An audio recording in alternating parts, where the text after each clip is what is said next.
Good evening, fellow Toastmasters and guests, Toastmaster of the day.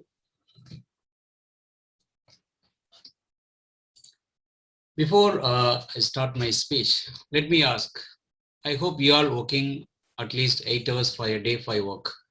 How many of you using your smartphone or any TV, any other devices, less than 3 hours a day? Can I have a, okay, I can see very less number of people are using less number of days. Yes, so the topic for you guys who are not raise your hands. Digital well-being.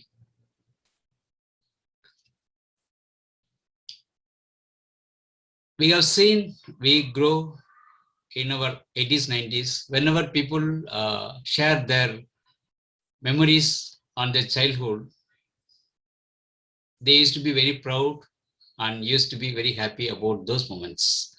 We grow ourselves very happily and we see each other how we grow. And we are seeing how our children are growing now. We really see big difference on it. Yes, there is none other than technology. Technology has improved a lot in our lifestyle. So earlier we used to use modem to connect for internet, and we used to travel long distance to send an email or to access email when looking for a job, something like that. Now we don't need internet, we just need a smartphone to have everything in your hand.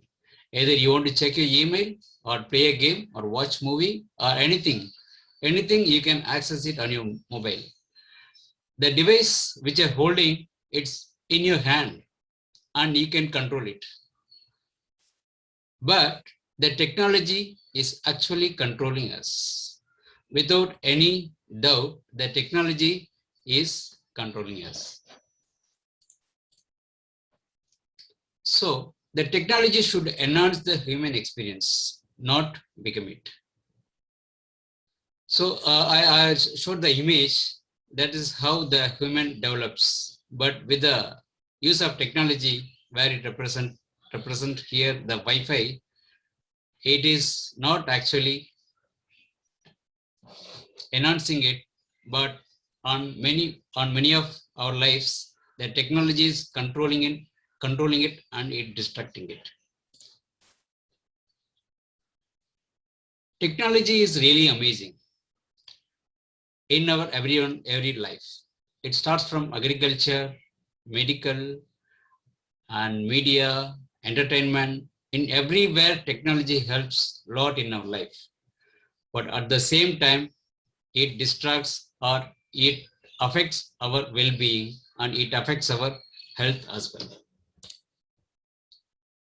Okay, so if you look at most profitable company in the world, it should be any of the technology company only.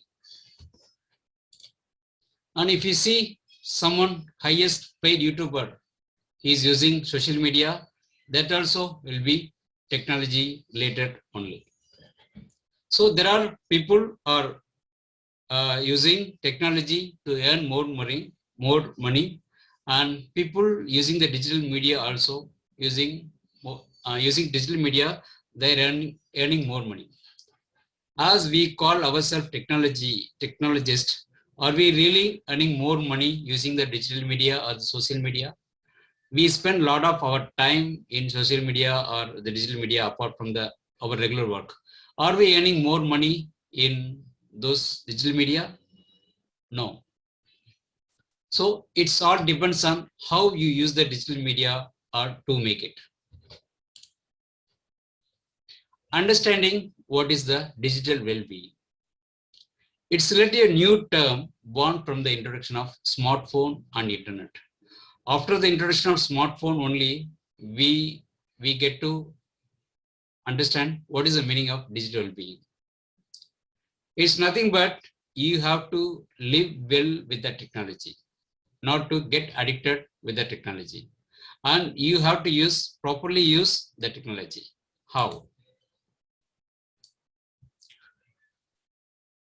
In a survey the family members spends average of 3.5 hours connected to the tech per day. Either we used to buy a lot of gadgets for our requirements, start from mobile, camera, drone, TV, and on top of the devices, we buy a lot of subscriptions like Netflix and Amazon. There are so many things. So one or the other way, we are spending a lot of time in with the technology. 1 in 3 parents consider themselves addicted to their smartphones. Kids are addicted to the smartphones. Yes, there are parents trying to control kids, how to make kids active in other activities or in study. But the parents also addicted to the technology or smartphones. Most families, approx 80%, feel bad about their current relationship with technology.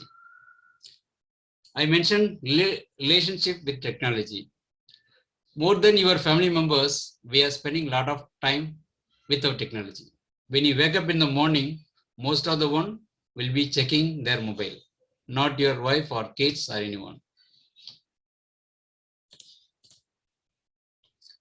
And people spend most of their working hours staring at the screens. We work in office more than 8 hours, or sometimes if you work from home or any weekend activities or any project level work, we spend most of the time in staring at the screens.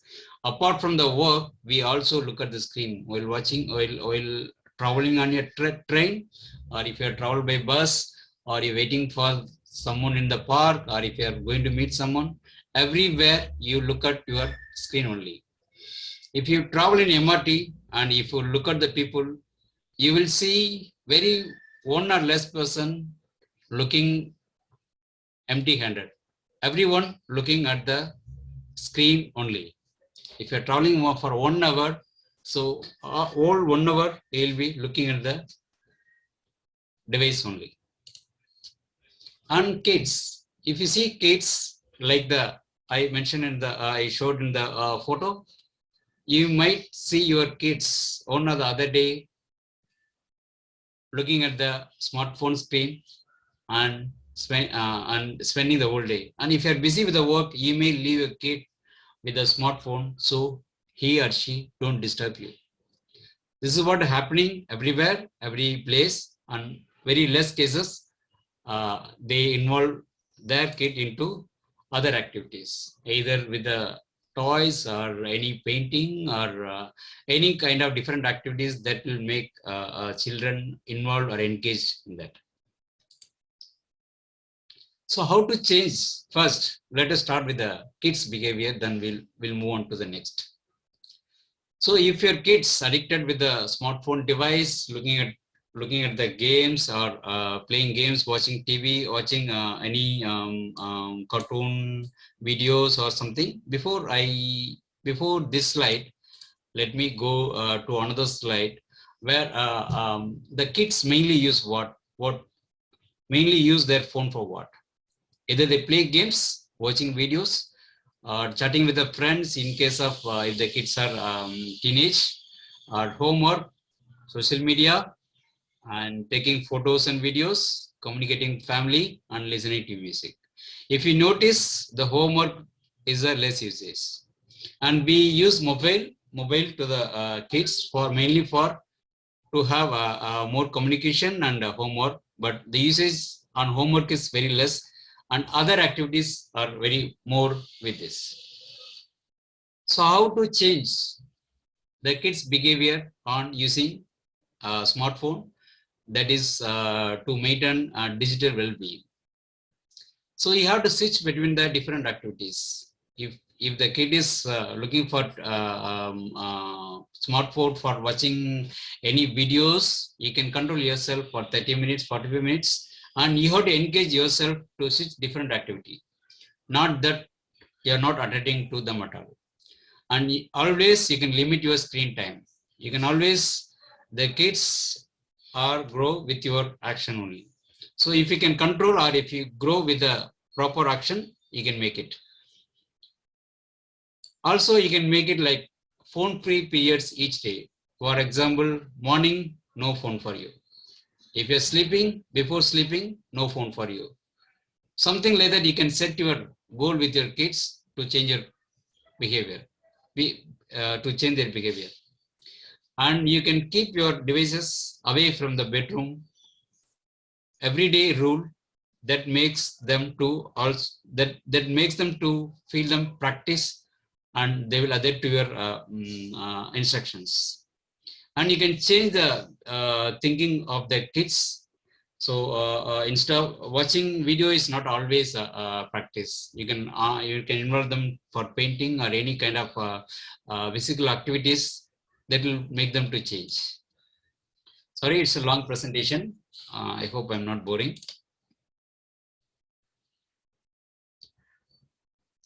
Okay, another survey shows how adults spend their time. So we have a lot of things to spend. You see, application or web on a tablet, application web on a smartphone, internet and computer, or TV connected devices, radio, live time, then shifted TV. So adults also spending most of the time on the devices like TV and mobile apps. So what say people about it? 73% concerned about kids tech usage. Of course, what we discussed on the kids usage. And 72% of the people feel the lack of control when using the technology related devices. Of course, when using your device for any entertainment purpose or watching movie or application like a TikTok, you'll be a lack of control on your work. And 52% are concerned about time others spend using technology. So your partner or your kids, they're concerned about how they're using technology devices. So well-being involved in a lot of things, either social, intellectual, occupational, financial, physical, mental, and environmental. If you're concerned about social well-being, you should be connected with the people. You need to be fulfilled on what you're doing, and it has to be playful. It's not that you're addicted into the social media, you're always in social media, or your engagement or your engagement always in the social media. And intellectual, so there are well-used applications or devices are always available. You can confidently approach those, you can confidently use those tools, and you can stimulate how it will be helpful to you, helpful to your financial, or helpful to improve your skills or to improve information, or how it can apply to your kids. Those things you can use it. Occupational level, so there are many devices, many online learning, how you can engage yourself into getting a new knowledge, and you yourself you can accomplish a lot of things. As I mentioned earlier, there are highly paid YouTubers. You can involve yourself where you can earn more money, or how it will be useful to your financial level. You can work on that. So well-being can be used. The digital well-being is how you can apply your skill on that. So financial well-being, you can make it secure and comfortable. Comfort, like nowadays we always use phone banking, mobile, for all the transactions. So either paying bills, paying credit cards, everything we use. So we can make it better financial related applications. So in that way you can avoid any penalty fee also. And apart from that, if you're spending more money on your budget, there are a lot of applications on how you can track your monthly expenses. So that way you can make it better. So next, physically. So physical well-being, like you can keep yourself vibrant and you can make yourself healthy and keep yourself rest on not using digital media, on keeping that safe to your health. Mentally as well, you can keep yourself free, not depressed. When you need some relaxation, something, that time you can watch any good movies or listen music or some meditation related stuffs. Those things you can always use. So that keep your mental well-being also is good. Environmental wise, you can keep your environment safer and very socialized well-being, and you can keep aware yourself on how supposed to be the digital to be devices to be used. There are apps and things like you can always use it better, as I mentioned earlier. So you can use communication applications. There are really good application for reading books, music, and movies. And you can always, there are tools like a task, those things you can use it for organizing your work, organizing your tasks, or either running business. And you can collect a lot of information using digital. So you can make digital well-being better using the applications or the websites to make yourself better. So individually you can keep your boundaries and less usage the technology. That is for individual, how you control yourself with the technology, how you are using the technology, how you can enhance technology to be helpful for you. In organization wise, there are things like they can design products that will helpful to the people, helpful to the society, how it will support the human being. And system wise, we can create protocols and policies to make sure so in rightful informations given, rightful information spread across society. For example, we can say like, so in social media, there are a lot of fake news and fake information spread very easily. There are things like, for example, vaccinations are helpful nowadays. If someone spread some false news, that will spread into a lot and it'll impact society. So the system needs to be ensure the right information and right policies is there to protect. So there are best way to use practice. I already covered this, but let me conclude here. So there are sleep tracking apps. So how many hours you are sleeping, how is your health, those things you can keep it. And sorry, okay.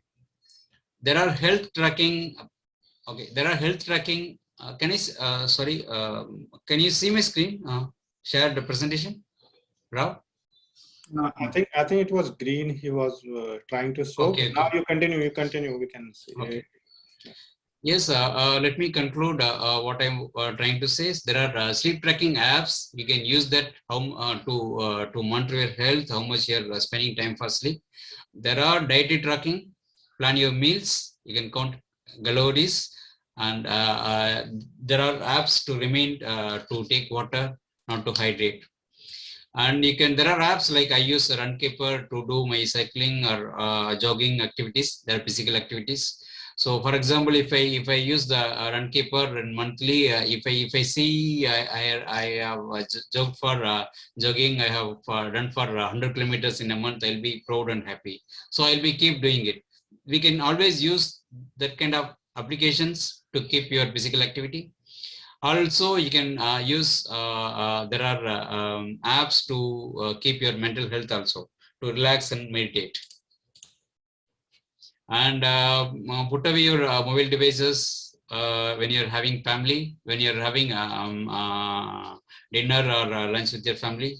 Stop using electronic device 30 minutes before your usual bedtime.